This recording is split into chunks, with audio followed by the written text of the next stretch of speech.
Our last speaker in this session will be Vikram Singh, Manager Emerging Technologies from our newest utility, or combined utilities, Alectra Inc., who will be speaking on the Alectra Powerhouse projects. Vikram, come on up. All right, thanks. So my name is Vikram Singh. I'm Manager of Emerging Technologies at Alectra, filling in for Nitika Sate, who couldn't be here today. So if you guys want your money back, feel free to ask whoever's responsible for that. I couldn't have had a better setup actually for this this next presentation than Paul.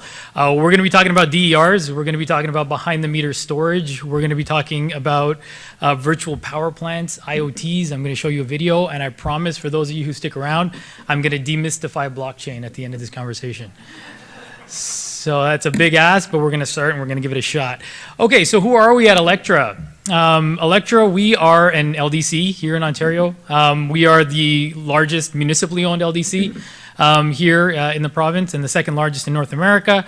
Our holding company is Alectra. We're made up of two wholly owned subsidiaries, Alectra Utilities, that's our regulated arm, and Alectra Energy Solutions, our unregulated affiliate. So we are municipally owned, as I mentioned, about 1,600 employees, just about 1 million metering points, $3.5 billion in total assets. Most of the greater Golden Horseshoe. If you're within that geographic space, you're probably one of our customers. So I'm going to be talking to you today about a novel project that we've kind of embarked on. So for the longest time, you guys have probably heard, we're in what's been called a death spiral. Which is pretty depressing if you work in our industry. If you take it at face value, that is. Another way to look at it is effectively that our industry is changing. There's a lot more innovation that's coming online. There's a lot more benefit and value that customers can bring to the table. And our job is trying to figure out a way to embrace that change and to make it work for us as opposed to sort of putting up barriers and making it more difficult for them to be adopted.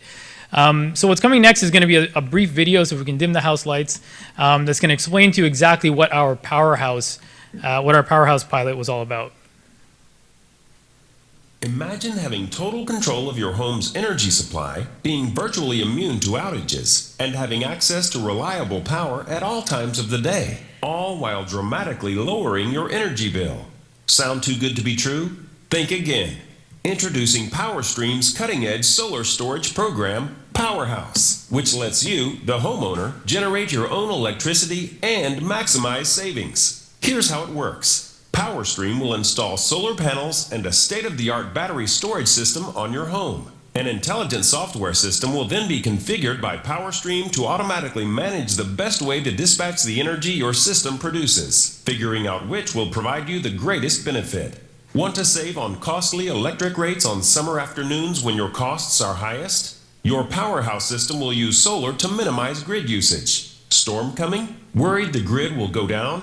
No problem. Your Powerhouse system will combine solar power with a lithium-ion battery to protect against blackouts. Have more energy than your home needs? Send it to the grid for credit for even bigger savings with zero waste. You won't need to decide any of this because the included software app will automatically figure out the most cost-effective and efficient way to source power, deciding whether you'll save the most money by producing solar, tapping into the grid, or giving energy back to the utility. It takes care of everything with zero hassle. Unlike other solar packages, the Powerhouse Backup Lithium-Ion Battery guarantees a constant energy supply even when it's cloudy or there's an outage. Think of this system as your own personal mini power plant. Get a massive bill reduction, protect against outages, and give power back to the grid for credit. Choose the Powerhouse program today and protect your family, community, and the planet. To enroll or learn more information, just click the button below or call PowerStream at 905-532-4575. All right, don't call the number. The pilot is actually closed, and you might have noticed the branding on that is PowerStream. That was one of the legacy utilities. So Alectra is a combination of 3 different utilities that merged together and actually bought a 4th. So we're under new branding at the moment. So what did we do? So I basically put together a pilot that was funded by the ISO's Conservation Fund, $500,000. And we picked 20 homes in our service territory, and we outfitted them with 5 kilowatts of rooftop solar and a lithium-ion battery system. So that lithium-ion battery system was fully integrated. All the power electronics, everything comes in a nice sort of metal box. The charge controller, your hybrid inverter, all the protection and controls, protection and isolation rather, and it comes outfitted with an energy management software. All of that was provided to us by our technology provider SunVerge, and our installation partner was RVI. So the real kicker behind all of this was that anybody can kind of install solar and storage behind the meter on their house. The trick is, how do you aggregate it into a virtual power plant, a number of different distributed resources into a virtual power plant, and dispatch them on command in order for you to serve the purpose of balancing the grid at large. And that doesn't always necessarily mean just pumping energy back to the grid. It can mean sourcing or sinking energy. It can mean producing or correcting for power factors. It can be reactive power compensation. There's a number of different things that we as a utility could actually leverage these assets for, but we don't have access to them. So the real key behind developing this program was to answer a couple of key questions here. One, what's the business model? Should the customer own an asset like this? Is that the ideal channel for us to get as many of these out into the field, or should we as a utility own it and operate it? What are the business models we need? If we decide that this is going to be utility owned, what business transformation do we as a utility have to undergo in order to make this a reality? 3, the technology evaluation. How do we dispatch? What type of signals are we going to generate? What type of reaction are we going to see from these units once they're in the field? Customer value is a little bit easier to assess. You kind of know what value residential solar can bring. And now we're trying to figure out what value storage can bring. The real kicker here is what something like that's somewhat abstract, like resiliency. How do you quantify that benefit? How much is a customer actually willing to pay for the benefit of having energy to power their grid, to power their home at any time of the day, even in the case of an outage? 5th and finally, the toughest one to value, which is the grid value. So, as I mentioned before, these are all behind the meter assets, and everybody's used to behind the meter assets at the moment. But the truth is, if you don't take into account what's happening in front of the meter, and if people who operate the grid in front of the meter don't take into account what's happening behind the meter, you end up oversizing resources on both sides. There isn't a real efficient solution that doesn't involve true visibility across the metering point. So we wanted to figure out how we could open up that grid value. How could we use these assets for things like capital deferral? Daisy chain 20,000 of these things together and defer the need to implement or construct costly traditional wire solutions like low voltage infrastructure or transmission substations or distribution substations for that matter. Is there a CDM benefit? Can we do frequency regulation? Can we do a bunch of different cool things?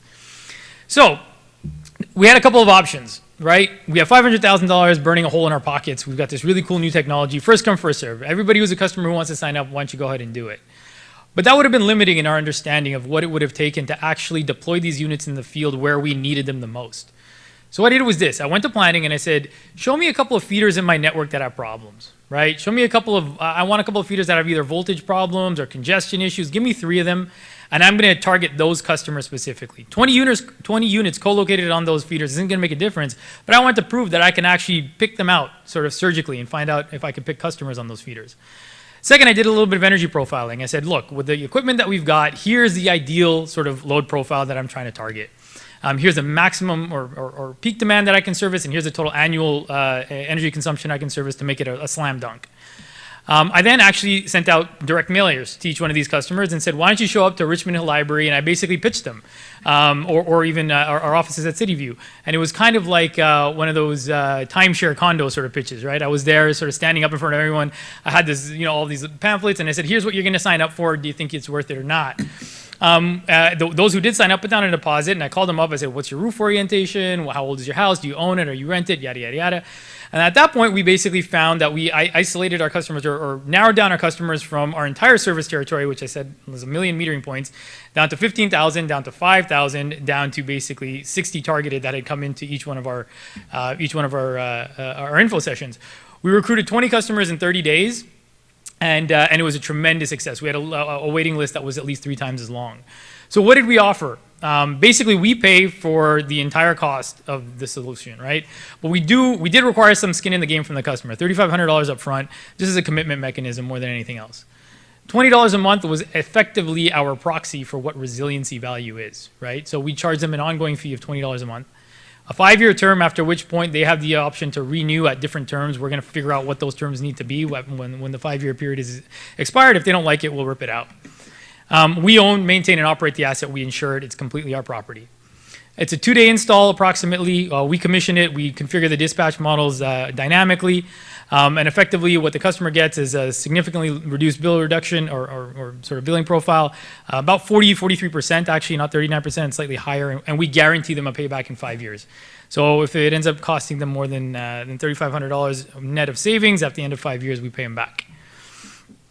So now we got the customer piece down. Now came the fun part, right?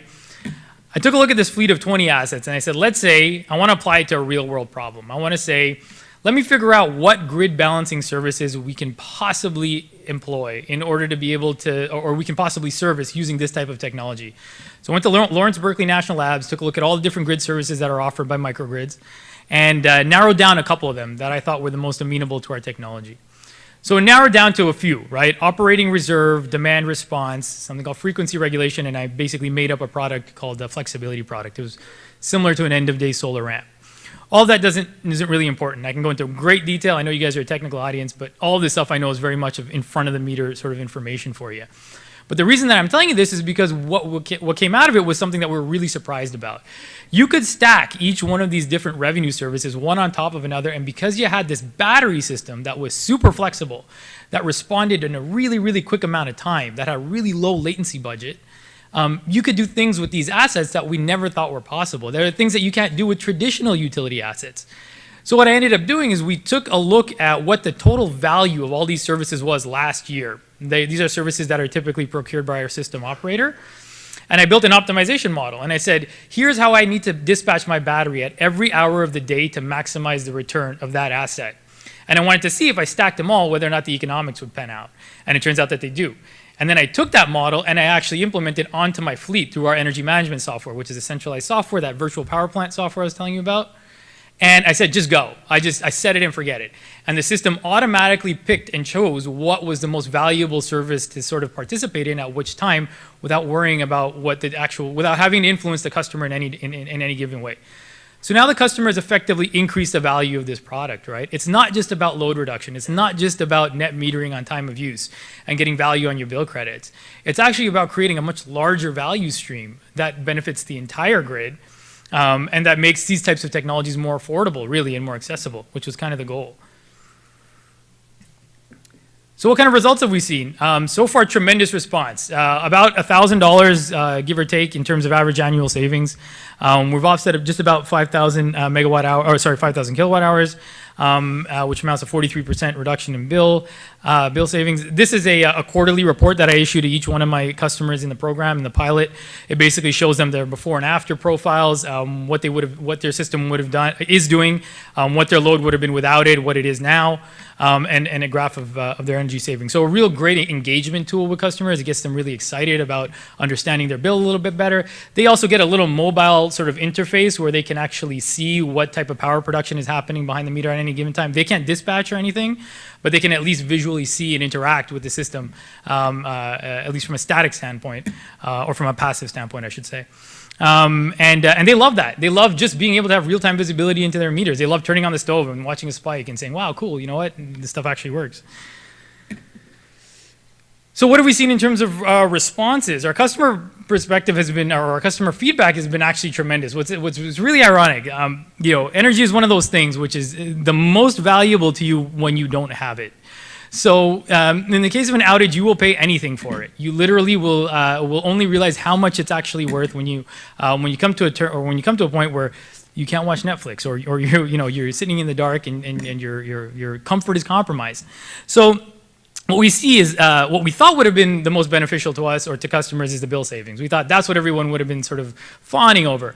Ontario Fair Hydro Plan comes out, everyone knocks off their bills by 25%. This is the risk in developing sustainable building solutions and trying to effectively design to cost. You can design to cost as much as you want, and then the regulator comes down and shuts down the cost, and then what do? Your value proposition is out the window, right? And all that effort that you spent trying to figure out, spent 8 years in designing all these LED retrofits and all these great sort of new technologies, and then your savings benefits are sort of done. So we offer a bit of a hedge against that, right? Or we were looking for a bit of a hedge against that. There are other market services that you can now participate in that we allow our customers to actually participate in, which they didn't have access to before. And I'm going to show you exactly how they can do that. But essentially, here was a bit of a love letter from one of our customers. He came home, basically the garage door didn't open. He came downstairs. Everybody was still watching TV because everything was on the critical load circuits. Neighbors came over for a cold beer and warm baths, and everybody was happy. So aside from energy savings, baths and beers, that's what sells power apparently. So now we're going to try something different. My buddy Garth, who is our AV specialist here over at the Marriott, is going to walk us through essentially a blockchain demo, or is going to help me walk you through a blockchain demo. So all of you have we talked a little bit about what blockchain is, right? So I'm not going to get into the basics of it just now, but we'll talk about this and we'll see if you can actually figure out a way to solve or identify what the value of blockchain is without me even telling you what blockchain does. So right here, what I have is sort of Anytown, Ontario, right? So this is a pilot that I've done effectively with IBM, our partners at IBM. And I think this pointer is not working, unfortunately, but that's all right. So we'll use Garrett. Yeah, so there you go. Garth's got my back on this one. So he's going to hover over some of the houses right now, and he's going to show you that none of these houses are part of the network right now. So these is basically simulating that these are just houses that are in the network that have no retrofits that are assigned to them. So I'd like you all to do, anybody who doesn't have a BlackBerry, in which case you know that apps don't work on BlackBerries anyway, so if you have an Android device or if you have an iOS device, go to ibm.biz/BC4Energy, and you should see a screen come up like that one that Garth has just brought up, right? So I'll give you guys a second to all sort of get online. But for those of you who don't want to participate in this, I'm going to walk through something similar myself. So Garth, if you can just go ahead and click begin. ibm.biz/BC4Energy. It's at the top of the page. So what you're going to see then is that when you click begin, you're going to pick a household. So Garth is going to go ahead and scroll, and he's going to pick a multi-unit building, or he's going to pick something. Go ahead and pick anything. Assign me this role. He's going to change his avatar so that we're not all the same funny face. Okay, you're going to go to name. Select your neighborhood. Okay, go down. Get started. Boom, Garth's on the neighborhood. All right, so what's cool now is that we now have a participant in this network, right?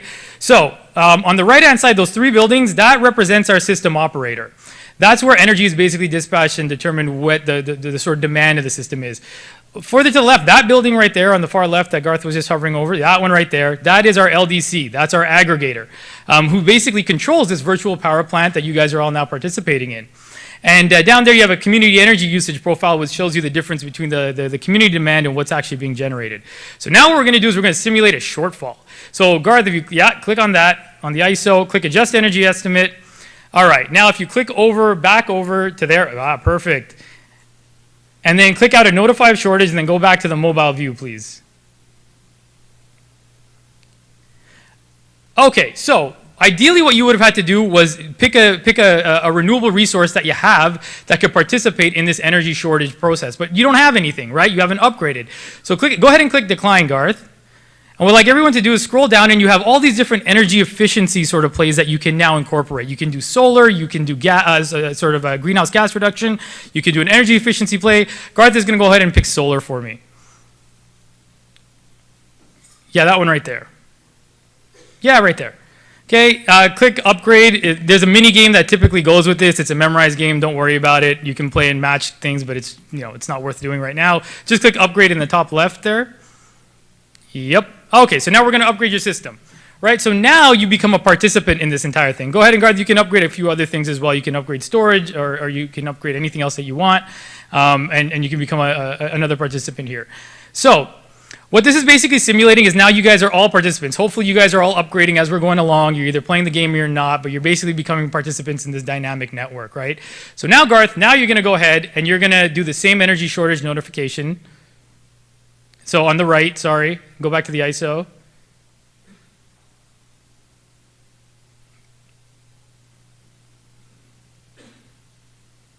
Yeah, just click it.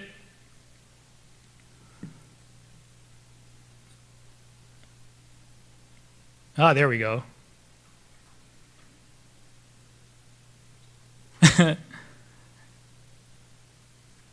Okay, here we go. Adjust energy estimate. So basically what's going to happen, he's going to go through the exact same steps as he did before. And then once you do that, go back to the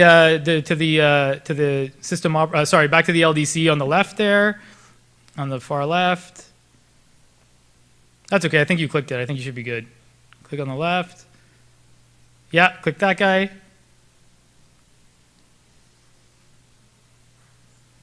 And we're freezing for some reason. I didn't say blockchain wasn't glitchy. So what you'll notice is that there's a little tab there that says energy sources on the bottom over there. That's showing how much renewable energy is now being pumped out onto the grid. So the profile of the actual grid is actually changing in real time. So now if Garth was able to actually click on that and he's going to click notify of a shortage, what you'll all see at some point, is that a signal is going to come up on your phone that asks you to then participate in that market service, right? And then you're going to be able to select whether or not you want to participate using solar, whether or not you want to participate using storage, whatever resources you've actually outfitted your house with is what you're going to be able to effectively participate in the network with. What we've then developed is a concept called energy coins. We're not going to go through it in this demo, so go ahead and notify and shortage. Is effectively, we've found a way to say, okay, this is a great sort of concept as it is. What we've now found a way to do is to take an entire underlying fabric, which is based on blockchain, and allow a group of distributed energy resources to participate in what were once centralized energy services, right? And what you now get the power to do is to basically get fiat or currency in exchange for participating in those services. What we've done is we've added a little twist to it. And we've brought on basically Interact to help us with this. Is we've added this concept of energy coins. What we're going to do is if we turn on energy coins, you can then get compensated for those same services in what is a virtual currency.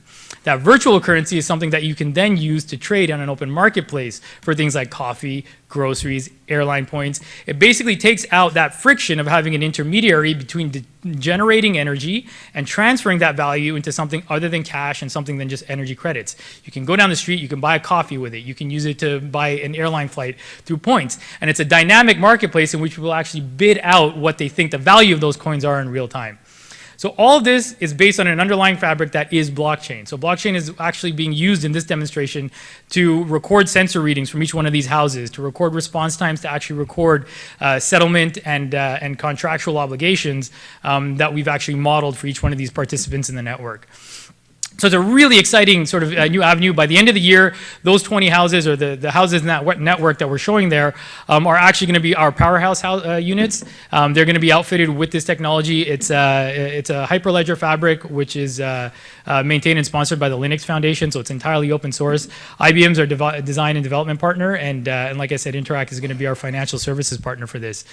So really exciting way of finding a way to say, okay, great, DERs have all this awesome potential. You can aggregate them, you can dispatch them, you can do all this really cool stuff. I now know that technically there's nothing stopping me from doing that.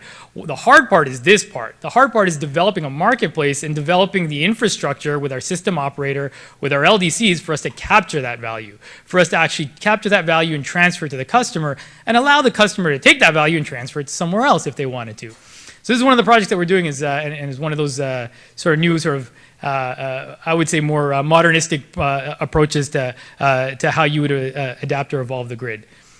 So that's it. That's all I had for today. Happy to go through some more detail, sort of in any of the networking sessions, and yeah, happy to answer questions if we have time. Yeah.